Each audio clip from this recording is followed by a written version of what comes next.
दोस्तों, अमेरिका द्वारा वेनेजुएला पर अटैक करने और रूसी तेल टैंकर बेला 1 को अपने कब्जे में करने के बाद रूस के राष्ट्रपति व्लादिमीर पुतिन और चीन के राष्ट्रपति शी जिनपिंग ने अमेरिका को हाइड्रोजन बम से उड़ाने की धमकी दी है। और इस बात को सुनकर कई देश अलर्ट हो गए हैं। लेकिन सबसे बड़ा सवाल यह उठता है कि आखिर किन किन देशों के पास हाइड्रोजन बम है। क्या भारत और पाकिस्तान के पास भी हाइड्रोजन बम है? इन्हीं सभी मुद्दों पर आगे हम विस्तार से बात करेंगे। साथ ही आपको यह भी बताएंगे कि हाइड्रोजन बम क्या होता है। लेकिन आइए सबसे पहले जान लेते हैं कि हाइड्रोजन बम परमाणु बम से किस प्रकार अलग है और दोनों में सबसे ज़्यादा शक्तिशाली कौन है। दोस्तों, अगर हम परमाणु बम की शक्ति की बात करें तो इसकी जो शक्ति यानी कि पावर होती है 15 से 50 किलो टन की होती है। और अगर हम हाइड्रोजन बम की शक्ति की बात करें तो इसकी जो पावर होती है वह मेगा टन में होती है। अगर हम सरल भाषा में आपको समझाएं तो कहने का मतलब ये हुआ कि हाइड्रोजन बम परमाणु बम की तुलना में 100 से 1000 गुना ज़्यादा शक्तिशाली होता है। अगर हम वहीं इसके विनाश की बात करें तो परमाणु बम जो है एक शहर को तबाह करने के लिए काफ़ी है, लेकिन वहीं हाइड्रोजन बम है जो ऐसे कई शहरों को जो तबाह कर सकता है।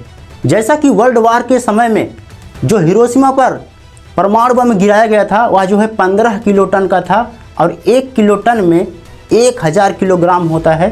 इस बात से आप अंदाज़ा लगा सकते हैं कि वहाँ पर कितना ज़्यादा नुकसान हुआ होगा।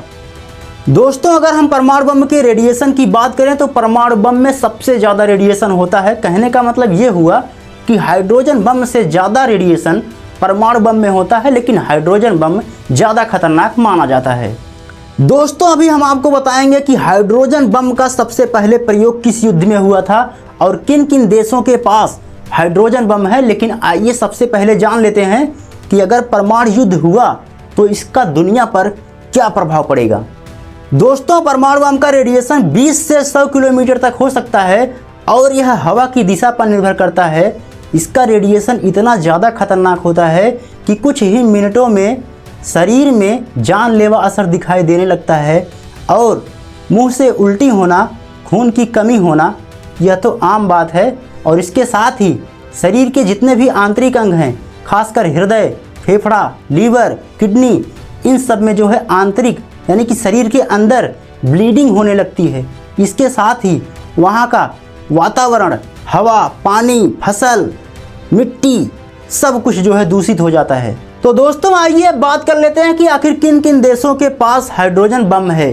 तो इन देशों में शामिल है अमेरिका, रूस, चीन, फ्रांस, यूके।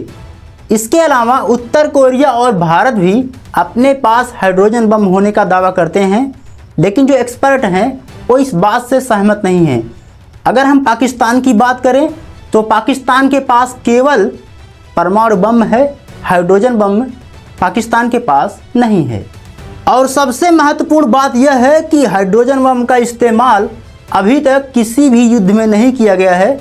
बाकी अगर आप जानना चाहते हैं कि अमेरिका के राष्ट्रपति डोनाल्ड ट्रंप ने वेनेजुएला पर कैसे अटैक किया तो इस वीडियो को क्लिक करके देख सकते हैं। मिलते हैं अगली वीडियो में, तब तक के लिए जय हिंद, जय भारत।